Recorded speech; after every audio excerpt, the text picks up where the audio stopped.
what happened after high school? Well, I did online college for a little bit. Okay, where, what college? Business. I went to, oh my goodness, I went online, Ashford University online, and did some business management. And my minor was the education. So I did some substituting, school substituting. I was in, all of that too. Really? So I did a little bit of that. And then, oh my goodness, you are taking my mind back, Faith. Oh, okay, Then good. Yeah, take it and back. wow, my goodness, while I'm in school getting my education, because my father was in the military, I would get a check every month to pay for my school tuition because, Okay. based on my father being in the military. Well, school was going great. Online classes and courses and all that stuff was going great, um, until my mom needed a check. Mm. And she forced me to give her one of my student loan checks. And Forced when you? she did, because she Mm. said, "I need this check, and if you don't give me this check, we won't get any food. We won't be able to buy any food." Wow. And not mind you, my mom was a wonderful mother. I don't regret anything. I always know that God will take care of us. And my mom did many wonderful things. This is the only one thing I can even think of that my mom did that caused me really detriment. But only one thing that I can think of that my mom did, and that's a wonderful thing. Okay. To only have one thing that I can think of. But she told me one day, she says, "You're gonna have to give me this check." And I had the check in my hand because I was supposed to take it to the school and Mm. sign it over to the school because it came in my name and we just signed it over to the school. And she told me, she says, "No," she says, "You have to take this check and give it to me." And she made me get in the car, go to the bank, sign the check, and cash it. And I had to hand her the money at the teller. And I remember that Mhm. day very vivid. Faith, you have taken me here. Yeah, And and I'm glad you did. I'm glad you went there because I know that I'm not trying to ruffle any feathers, and yeah. much respect to you, Mom. I appreciate all that you've done Well, for mom's the in heaven. family Mom's and in the heaven now, community so of we good. Orange. Rest in peace. Yeah. I just, as parents, and I Yeah. know, like I said, I do understand sometimes when, and I know you can Oh attest my to this too, goodness. Miss Regina, that we, Hmm. we we grew up in an era where parents put their bills in their children's names. They Yes. put out stuff, and they just put children under pressure to Pressure. help pay rent and do all kind of stuff. And I do understand her intentions were pure, but Yes. I just don't like how she did Yeah, and what it. happened, it cost Yeah, me my education. yeah, that's the It thing. cost me my education. I don't like Yeah, that. because Yeah. after that, I was not able to, pay, and so they told me I could not, of course, you can't pay, you can't stay. And Hmm. so, that canceled out the college, part, and I just never reestablished, and I could have went back later on in my older years and go back. It's not easy. But Yeah. yeah, but it canceled it out, and I remember that day as I walked out the bank and got in the car, mom got in the car, and she says, "We need this," and so forth. And I always say to today, man, she could have found something else. I mean, we could have went to the pawn shop and took something, you have to take my Right. Yeah. check, you know?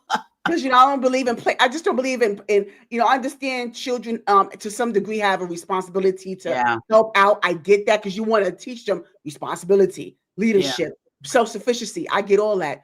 But it's just certain things. You don't pose your own burdens on your children. I just don't believe in that. Yeah, You know? and I think that's one of the reasons why even with me, with my children, it is always, I want y'all to be independent. I don't want Mm-hmm. to have to rely on you guys. I've never asked my kids for money. I Mm-hmm. tell God, please God, never have me to have to ask my kids for any money, Right, um, right. because it can be hard. It can be hard on not only that present moment, but your future life. And so she did, but again, giving mom credit, that was only one time, um, Right. out of Understandable. all our lives. So Yes, the whole lot of you still lived a whole lot of life. So yeah, I oh, get it. absolutely, Yeah, absolutely, but I'm just glad they was able to kind of get more into that conversation, right? To yes, know that, none of us are exempt from accountability, no matter what your intentions are, no matter what, I just yeah. wanted to but I thank you for allowing me to share my perspective. I appreciate Oh, absolutely, it. Yeah. absolutely. Yeah. So parents, don't be putting your kids through that. Stop putting your kids' name on your bills and all that stuff. Don't do that. Yeah, don't, please don't. Yeah, but so Miss Regina, so you said you majored in what? What did you say you majored in? Business? Yes, Yes, business uh, management business management and education. and Social education. And science. okay, and you say you so I know you said that you was doing some subbing. So what else did you do with that? Like where did that take you as career wise? Oh, first of all, let me just ask you this. As of right now, did that work towards your career or is it or do you have a job?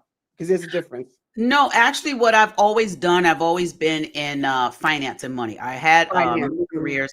I did banking for several years. I started out working with a bank in Florida. I started out as a part-time teller, where I would go Oh, in, of course, okay. part-time, and I worked my way up to what's called a floating teller, where I would go to these different branches, and then up to supervisor and up to manager, and did that for many years, and was very good at it.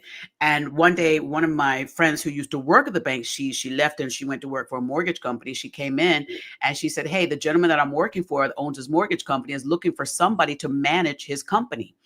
And so she recommended me. I went in, talked to him, liked what he was doing, and he offered me a listen, money I could not refuse. And Okay.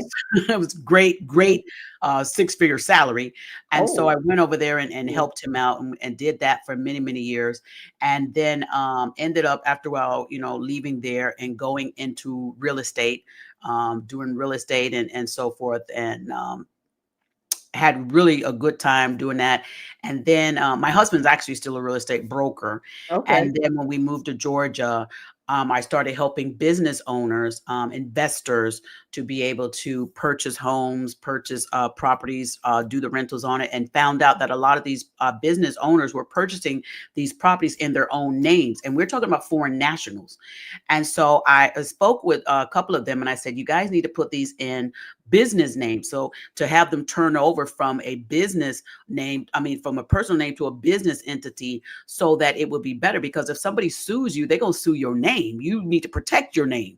And so Yes. I had learned all of this. So then I started doing all of that, still do that till today. I help investors to build businesses. Get in corporations, build it from the Oh, ground up, your 501 to C3. If you need an organization where you do a 501c3, a church ministry, I can help you do all of that stuff too, wonderful. because I've learned all that stuff. I help business owners to get all their tax paperwork together for their corporations and all of that stuff, because that's my Wow, that's education. That's what wonderful. I've learned. So I do that as Oh. well. I love that. So let me ask you this, Miss Virginia, since you mentioned about how you do financial consulting. So Mhm. can you give a little bit before because I want to get because we're going to segue into your YouTube space too. Let's So do it. I gotta Let's do get it. right. So Yeah. before we get to that, I just want to know what type of tips would you give so especially as people who do YouTube full time? How do you how do you what advice would you give them to structure that, into the YouTube space and as far Well, as the one business one acumen? thing I would tell you to do is this, and I've noticed a lot of YouTubers don't do this. One thing you need to do is you need to have your name as a LLC? corporation. Oh, Yes, an LLC, whatever you want to have, you need to have it as a corporation. You need to go online to your ours here is Georgia Corporations. Go online and register your name. You need to protect your channel name. yes, true. And so that's the first thing you need to do. When you look at, the Georgia corporations, the Juice Radio and Talk Show is a corporation. Mhm. It's an LLC. It's mine. I own it. So you need to have that ownership of your account. So that's the first thing. I've seen so many people out here, and they got major numbers on their channel. When you ask them, "Do you have your name incorporated?" and they say no, and it's like somebody Mm, could just steal your name, and that will force you. If they send you a cease and desist, you have to legally give up that name. yes. And so Wow. register Yeah. and protect your name, Okay. your channel name. That's the very first thing I would tell people to do. So let me ask you, is that when you say um put your name into a business to LLC, make Hmm. yourself the sole proprietor, correct? Hmm. Sole Hmm. proprietor. Hmm. Does it matter how long you're going to be on YouTube? Does it matter the extent of your YouTube experience? Does it matter that No. uh, Because here's what some people do. Some people have a YouTube channel, they have it up and they don't do anything with it for a long time. Sometimes it may sit 3, 4 years. And then later on, they'll decide, hey, let me rebirth this. Let me start putting the work into it. And then they rebirth and they start doing something with it. And then maybe at that point it starts growing. you already have it incorporated. So you don't have to now try and challenge yourself to get it incorporated. So it doesn't matter. I got several corporations that are registered right now with the Georgia Corporation, several. Some of them are active and some of them are not active, but I keep them active on the Georgia corporations just in case I want to Right. rebirth them. So I Smart. keep them. I don't Mhm. let them fall dormant. I pay that fee every year. Every year it comes up, I pay it because it may have come to a point where I want to use it for something. And if you, thank you, Holy Spirit, if you allow your corporation to go dormant with the state, you have the chance of losing that name because when you try and go and re-register or reactivate it, somebody may already have that Mhm. name or name close enough where the corporations may tell you your name is already taken or too close to somebody else, and they may make you alter that name. So it's Mm. also to protect it. Wow, good, that's Mhm, good stuff. That's good stuff. Yeah, thank you for mhm, that. That's good stuff. mhm. And so once you get your brand, because that's how you kind of build your brand, basically. That's the start. Absolutely, Yeah, right. right. And Mhm. so once you do that, and you continue to be active in that space in YouTube, you got your name, you got Yeah. everything set up. How do you work around? Because you know how once you get into the partnership program, once you become monetized, I'm not yet, by the way. I'm not monetized yet, by the Come way. on, you on your way. You on your way. You on your way. Yeah, thank you so much. So, so once you become monetized, it's just so intimidating when you talk about, the finances because you got to report this and you got to, make sure you write off this and write off that. So, do you recommend any type of software to use or any way to organize that, your finances when it comes to YouTube? Actually, with YouTube is one of the unique organizations, whereas even though your channel name is this, you can have your bank account be something else. Your Right. bank account does not have to be this, and YouTube is one of the unique entities that does that. So you could have your finances be in your own name. You can have YouTube just wants to know where do they send their 1099. That's all they want to be able to tell you, Mhm. and you got to file it the way you file it. So no, I don't have no suggestion on how you want to do that. I would say as far as like if I'm going to give you financial advice, I would say try and have the two to be the same. So if you have your YouTube channel as a Juice Radio and Talk Show, your bank account, possibly you want to have the Juice Radio and Talk Show as well. Mine, I actually have my bank account something different because let me tell you why I do that, Faith. Because there's so much fraud and scam going Yes, on. yes, yes.